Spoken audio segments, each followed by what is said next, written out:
Jangan lupa like, komen, dan subscribe channel YouTube TVRI Bengkulu dan nyalakan lonceng notifikasinya.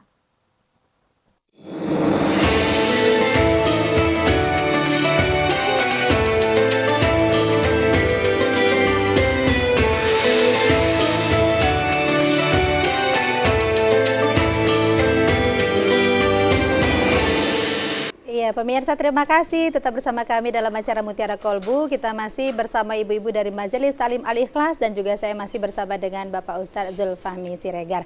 Nah, tadi bahasan kita adalah hijrahnya seorang hamba dan juga sudah disampaikan tadi tausiah yang sudah disampaikan oleh Bapak Ustadz. Memang hijrah itu ternyata butuh perjuangan ya Pak Ustadz ya. Perjuangan yang luar biasa untuk mencapai tujuan kita mendapatkan ridho Allah Subhanahu wa taala. Pak Ustadz, kita akan lanjut untuk tausiah atau kita boleh menerima pertanyaan ini? Boleh, kalau boleh, mau bertanya. Pertanyaan dulu? Mungkin tidak banyak pertanyaan ya. Baik. Oke, silakan ibu-ibu yang ingin bertanya, kami persilakan sebutkan nama dan poin pertanyaannya. Assalamualaikum warahmatullahi wabarakatuh. Waalaikumsalam warahmatullahi wabarakatuh. Saya Ibu Mardalena dari pengajian Majelis Taklim Al-Ikhlas Villa Danau, Surabaya. Ya. Izin bertanya Pak Ustadz, Silakan Ibu.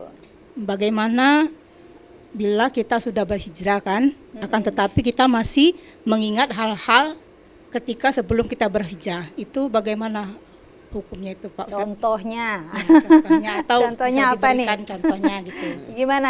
Enggak, contohnya apa Contohnya kira-kira Ibu? Misalnya kan kita ini udah itu berhijrah kan, Iya. kira-kira sekitar setahun atau 2 tahun kan, terus kita masih ingat waktu itu kita sering gibah, terus kita masih ingat gimana ya kalau seandainya saya lepas hijab kayak gitu kan, terus apalagi Itu tantangannya ya?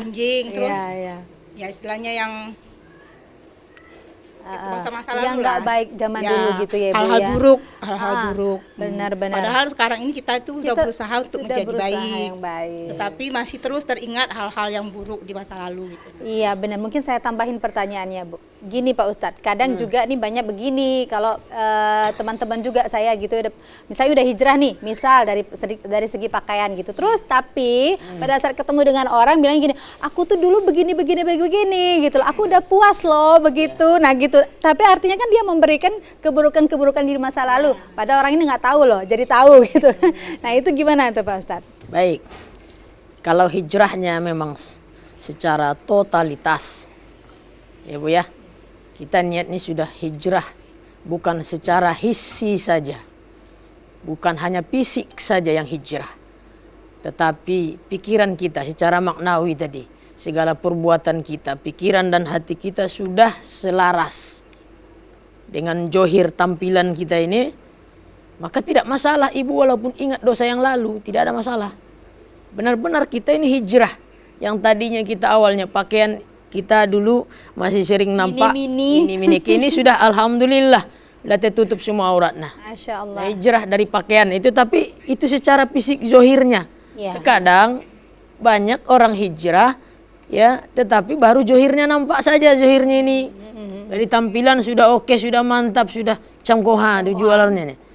Tapi hatinya, mohon maaf, masih Abu Jahalnya itu masih Abu Jahal, Abu Lahab itu masih menggebu-gebu ya. Ya, nah itu udah perlu dibersihkan nanti, harus sesuai. Jadi kalau masalah kita mengingat masa lalu, al-madhi, masa yang telah lalu itu adalah tinggal kenangan saja.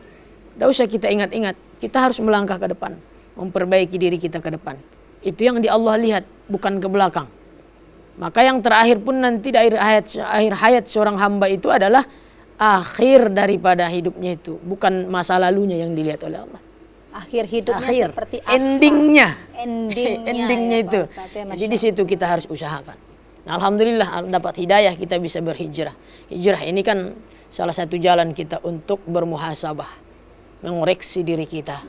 Apa yang dilakukan oleh Umar bin Khattab itu, sahabat Nabi, hasibu anfusakum qabla an tuhasabu.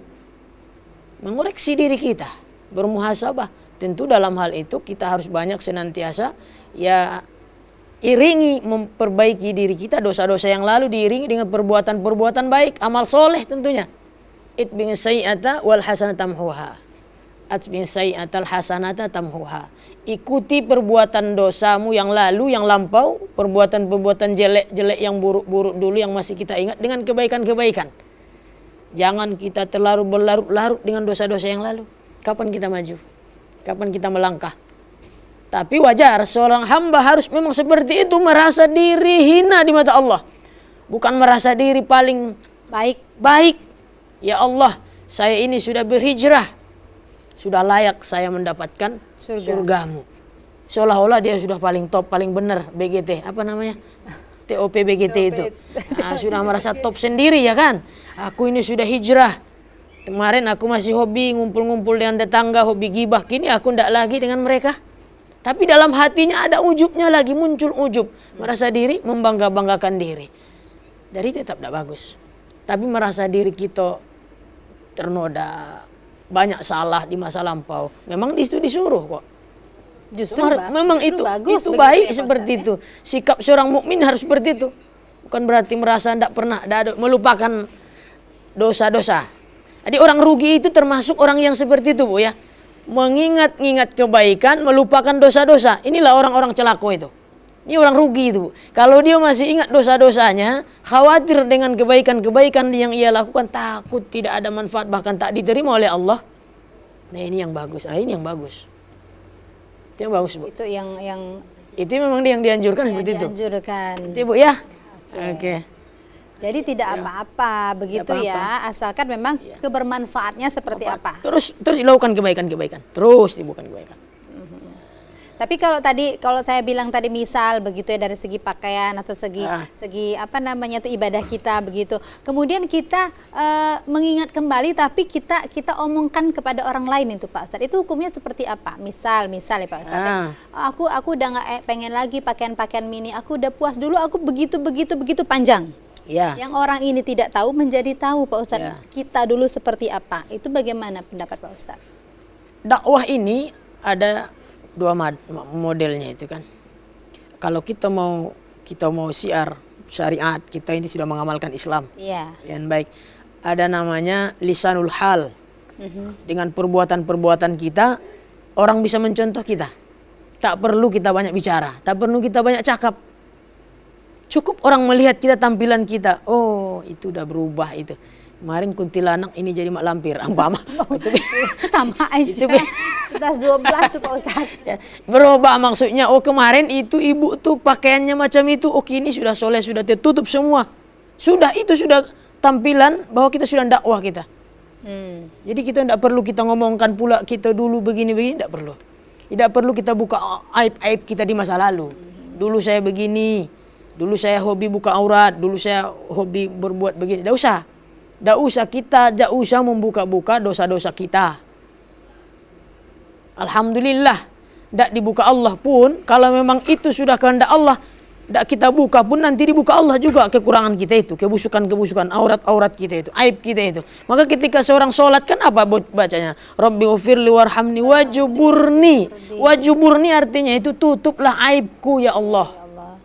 Jadi jangan kita buka aib kita. Ya. Biarlah orang lihat. Karena tadi lisanul hal tadi. Kita tidak perlu omongkan. Kita orang melihat penampilan kita saja sudah berubah seperti itu, sudah menjadi dakwah.